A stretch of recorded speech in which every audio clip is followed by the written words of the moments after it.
seeing a tree full of butterflies today, and I always take butterfly sightings as an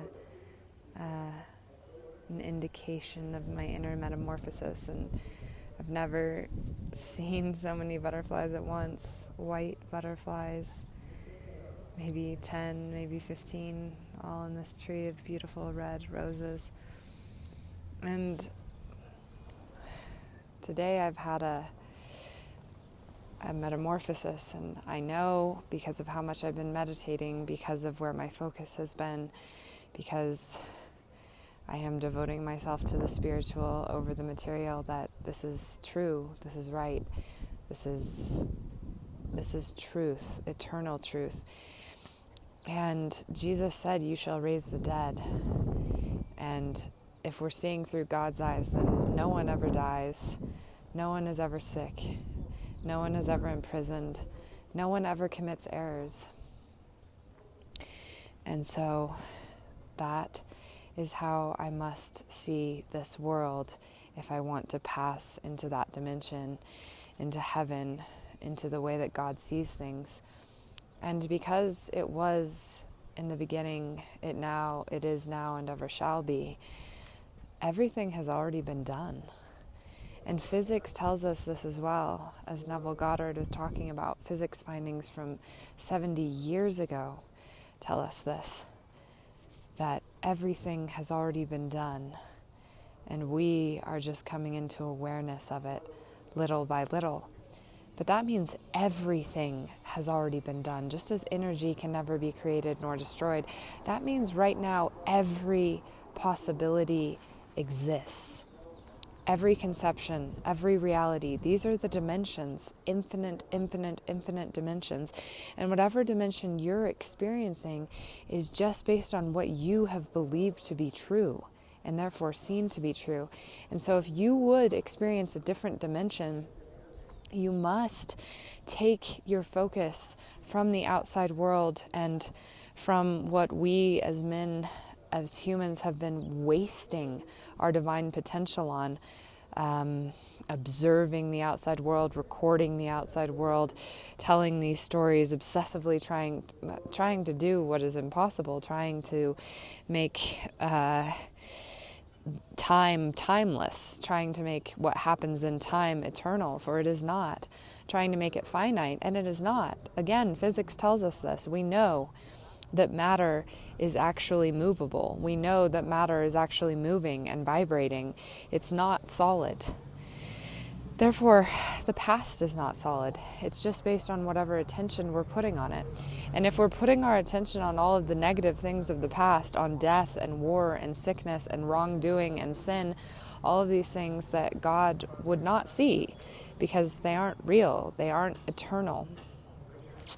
Only life can be eternal.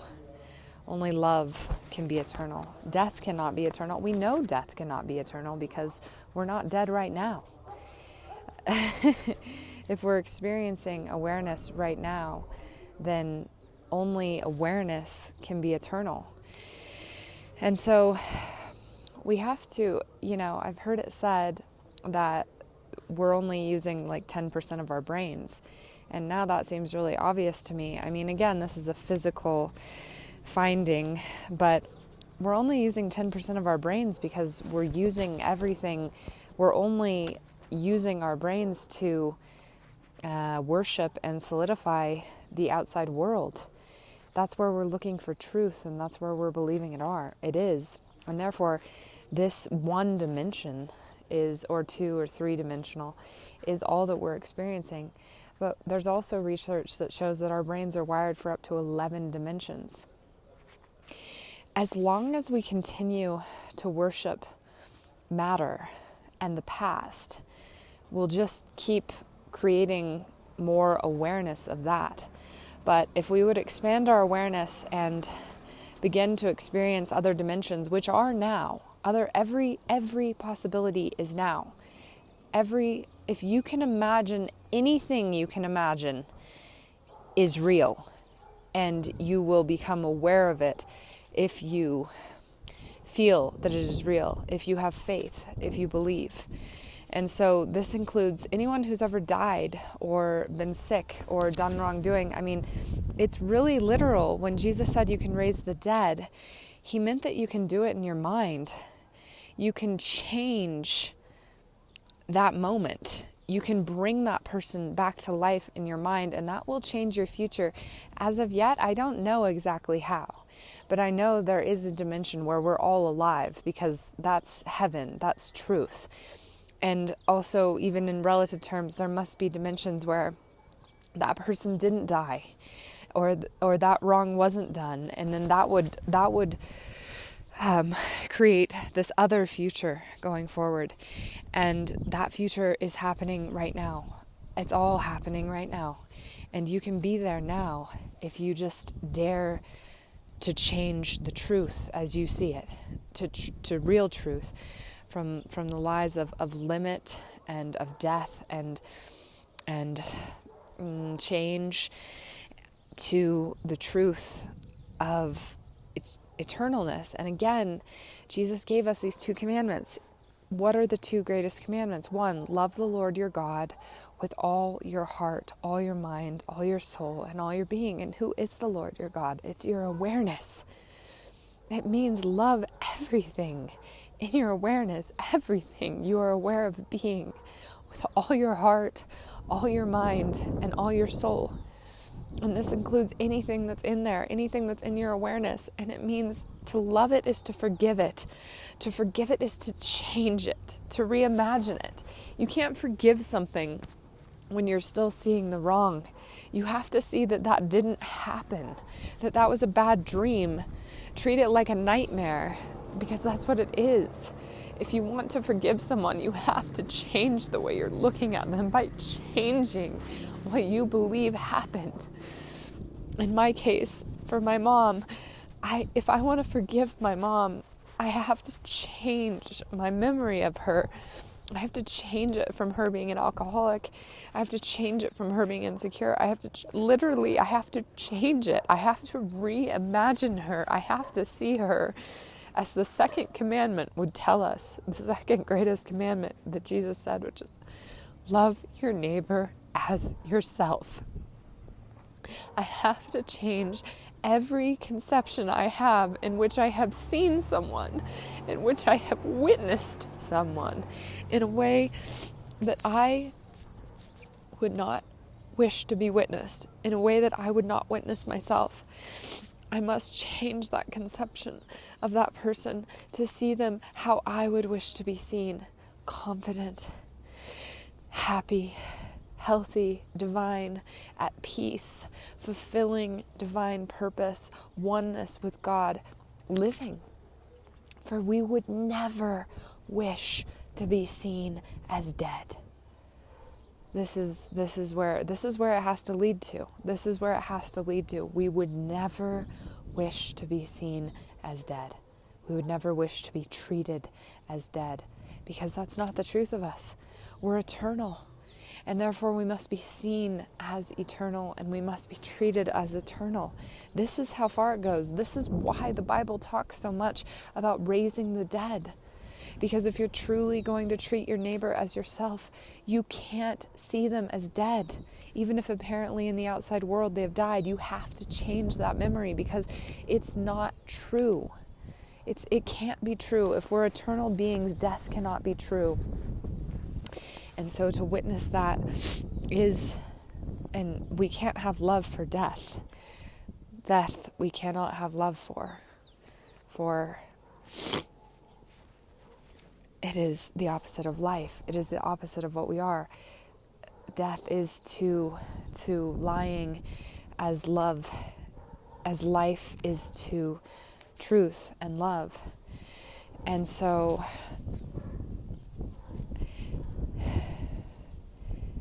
this is how we will experience other dimensions. This is how we will go forward and in the body, because I believe it's possible more and more, and perhaps the substance of the body will change in those different dimensions. I don't know. I just know everything is possible, and the more that I can open my mind to imagine this, the more I can experience it. And if I want to experience the future truer and truer, for every possibility exists, higher and higher, lighter and lighter, more and more divine, closer and closer to God dimensions, then I must forgive everyone. Because if I'm going to love the Lord my God with all my heart, all my soul, and all my mind, that means that I must love everything in my awareness. And to love everything in my awareness is to see everything in my awareness as alive, as perfect, as loved, as thriving, as eternal. For this is how I would want to be seen. This is how we all long to be seen. This is why there's this search as well on earth for eternal life. Because that is our truth. That is how we long to be seen, as eternally alive. And that is how we must see ourselves and see all of our brothers. And we must go within. We must go within and go within and go within to the point where we really know this, where we really believe this. For whatever we believe will create our outside experience, will inform the dream in this malleable world called matter. But the cause is not to be found out here. The cause is to be found within. And we'll see that we'll begin using our full brain when we understand that what our brain is really for is imagining in the light of truth, is realizing ourselves as God, with the power to raise the dead, with the power, if we are God, if our awareness is God, then we are the ones who have the power to forgive all sins. It's only God that has this power. It's only our awareness that has this power. It's only in this way that we can be saved.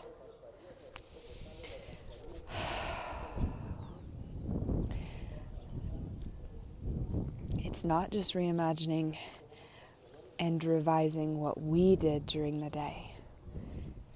It's not even just reimagining and revising what happened during the day. It's imagining and revising all in our awareness. Everything that is in our awareness must be revised to conform to love, to conform to how we would wish to be treated.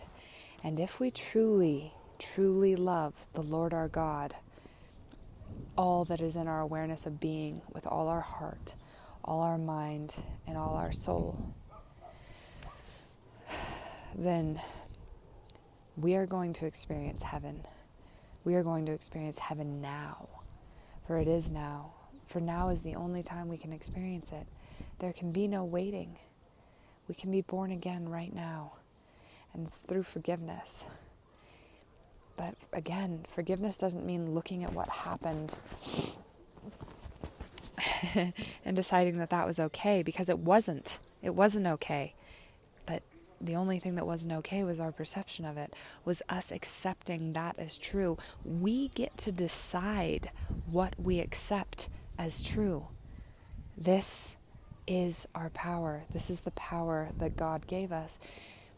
And if we would be first God's servants, then we would show that we understand that we can serve Him by changing our perception and thus changing our reality, by changing the inside and thus changing our experience of the outside. And as soon as we really see and believe that we can do this, then we are His friend. We're His equal.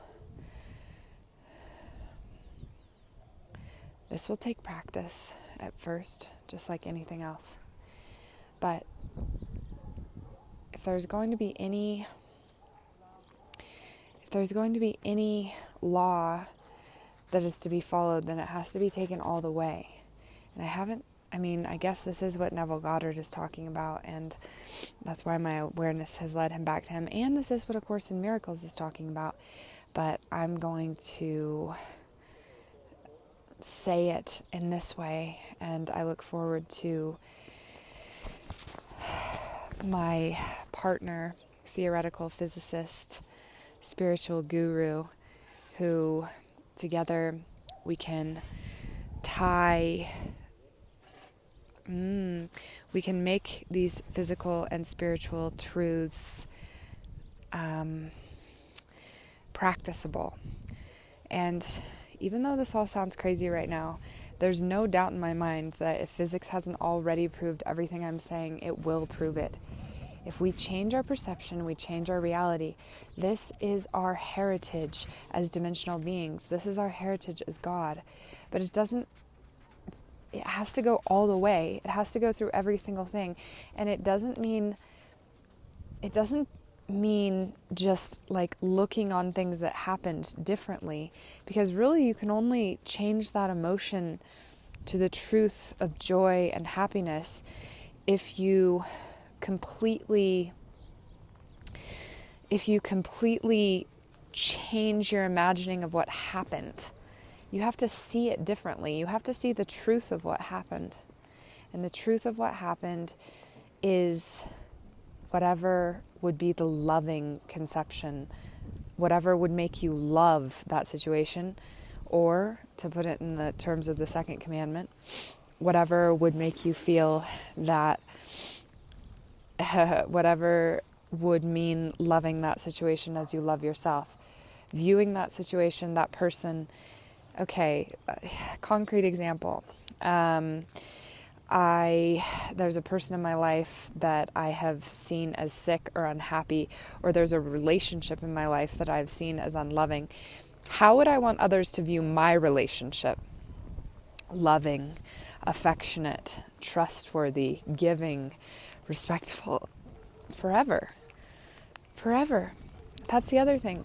It's like, okay, maybe this is what Nietzsche was getting at a little bit with the eternal return, actually, though. But it doesn't have to do with the outside. It has to do with the inside. It's like, it is, though. He's got a good point, which is, it can shine a little light on how we should think of every person and every relationship and everything, which is, how would it be eternal? How would it be if it was going to be eternal? If it was something that you wanted to experience again and again and again and again and again, how would it be? And I just am watching a beautiful, fully laden truck of bounty and food drive by. So I think that's a good sign I think what is coming through me right now is our spiritual bounty, is our spiritual feast. So how would someone be if they were eternal, if they were joyously eternal? And that would be, that would be healthy, that would be happy, that would be lighthearted, what would be sustainable eternally? What would you want to experience over and over and over and over and over again with that situation? That's how you must view it, for that is the eternal truth of that situation. For eternity is bliss. Eternity is bliss. There's nothing, like, we can't even imagine. We have a hard time imagining that right now because we're like, so many things happen that we're like, oh, I would never want to experience that again. Well, then change it to how you would want to experience again and again and again and again, forever and forever and forever. Also, I just have to say, this is amazing to me right now, and I don't know what it all means, but things are happening. I've been on this roof, probably every day, almost, if not every day, for 3 months. And there's a chimney that I have never seen until today, that there is a beautiful statue, sculpture on top of this chimney, right by, like, I've looked at it a million times and never seen it. I'm seriously, which is, okay, there's my sign. And it's a sculpture of a beautiful crescent moon. And it's huge, and it's very, like, now that I've seen it, I can't unsee it. So I think that's what I'm saying to myself with all this as well. We don't have anything to lose. We're afraid that people will call us crazy, but that's just because we've that's just because we think it matters what people say to us on the outside, when really they're just echoing our own beliefs. That's all the outside world can do. We are the light. We are God. Without us, nothing lives. Without us, the whole world goes dark. Without our awareness, each one of us is fully God, because each one of us is the full I am. Each one of us is aware that I am. We have nothing to lose. This is what has trapped us. This is what has entrapped us, is putting our faith in the outside world and remembering it and solidifying it and entrapping ourselves in matter, which isn't even solid. It isn't solid at all. All realities are happening right now, and you can step into any vibration you want. You can step into any vibration you ask for. You can experience any piece of God, which is everything, any piece of awareness that you ask for. So boldly go. Boldly take this to the deepest possible extension, to the most all-encompassing possible intention. Boldly, as much as you can, close your eyes. But the more you close your eyes and meditate, the more you can do it just on the fly. But any time that you see someone or experience something not with love, or not as you would wish to be experienced or seen, you must change this memory, and you must really believe it. You must really believe it. We must stop focusing on history. It's not real. It's just one dimension. It's just one possibility. It's one possibility. There is another, every infinite possibility is happening now, is happening right now. So there is actually also a dimension that we can step into right now, if we where World War I didn't happen, where war never happened, where that wrongdoing wasn't done to you. That reality is going on right now. If you want to step into it, just change your memory. If you want to experience that new program, that new experience, that new upgrade, change your memory.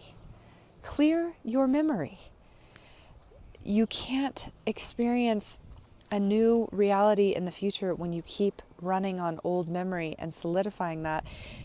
You're not actually trapped, but you're solidifying your conception that you are trapped. Change your memories. Change your memories so that change your memories to that which would bring peace now. Right now. This is the power we have. It's all now. Right now, you have the ability to change the past, which will change your future. It is not set. Nothing in this outer world is set. Nothing is set in general. That's just a lie. And this is how time becomes nonlinear, because time isn't linear. And we can talk about this theoretically. And I know, again, that everything I'm saying right now, just like with Neville Goddard, will be proven or already has been proven in scientific terms by theoretical and quantum physics. But the link that's missing is how we can apply this to our practical lives to experience ourselves as quantum beings. And that's why I'm here. That's what I'm here to talk about. And I know this is part of it. If we want to experience ourselves as quantum limitless beings, if we want to begin to experience the reality that time isn't linear, this theory that time is all now, if we want to begin to experience that now, I mean, Eckhart Tolle is talking about it a little bit, but there are different ways to talk about it. He's talking about it a lot, that the power is now, but the power is now to change our perception and to change our memory. That power is now. And by changing the past, we change the future. The past is very changeable. This is just a lie and a prison that you've been kept in. It's not true that the past isn't changeable. The past is in your mind. And anything in your mind is changeable. But that's because it's eternal. It's more like anything that you can imagine, anything that can be an awareness is and always has been. And so you choose which isness you want to worship. And the closer it is to God, truth, which is love, the lighter it's going to be. The closer it is to eternal truth. And again, that which we would, because eternal truth is bliss, that which would be blissful to experience over and over and over and over and over again. Okay? So, why not try it? I have to. I have no other choice. I can't unsee what I've seen now. We're getting at something when we're talking about forgiveness, but we can't experience true forgiveness when we're still holding on to this belief that the past is unchangeable. Because true forgiveness is to realize that you can change the past by changing your conception of it. This is salvation. This is how we see the truth of people. This is how we release ourselves and each other from the prisons that we have built, from the limits that we have put on them by facts in the outside world that we would not wish anyone to put on ourselves. Therefore, we're not treating our neighbor as we would wish to be treated. We're not loving the Lord our God with all our mind, all our heart, and all our being. Because again, the Lord our God is our awareness. And so today is June 3rd, 2020. It's the beginning of my realizing this. And I'm really excited to keep, I'm really excited to begin practicing this and to begin experiencing higher and higher dimensions, more and more light, and to begin to truly use and experience my power as a quantum being, as being my awareness, which is God, and therefore experiencing timelessness, realizing that all time is only now, freeing myself from the past, because all that matters, all that is true, is my conception now. Because this world is a projection. So, or it's like a screen, right? Like a computer screen, or a projection, like on a movie screen. So, what determines what shows up on the screen?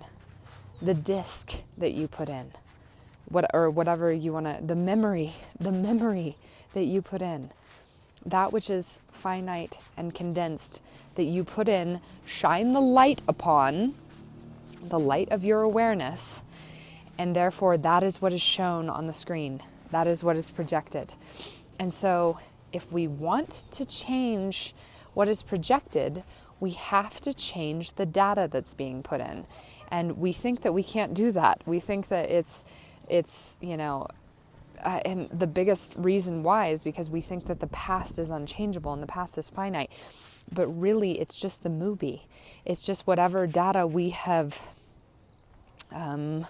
recorded and put in this little disc that we keep playing over and over. But we can change the movie right now. Right now we can change the movie. Right now we can take out that old story and we can rewrite it. That is our power. That is who we really are. The outside world has enslaved us by believing that we need to get our information from it and that this outside world is the truth. That is what takes our power away from us. That's the only thing that can take our power away from us. We are the movie. We are the disc. We are, or our bodies at least, really we are the light that is making this projected. But as long as we're in this physical world, what our light is shining upon, the light of our awareness, the light of our consciousness, is the memory contained in this movie, contained in this disc. And if we want to change the movie that we're watching, the movie that we're experiencing, the projection that we're seeing in this outside world, then we, it's literally the difference between watching, Schindler's List and La La Land or The Shift by Wayne Dyer, like a movie that is really sad and tragic and terrible, or a movie that is really happy and true and good. So that's it. We change. It's not linear. We don't have to go from that old movie and build on that. We can completely change the movie. We can completely rewrite our whole past in our mind and then project that collectively and individually.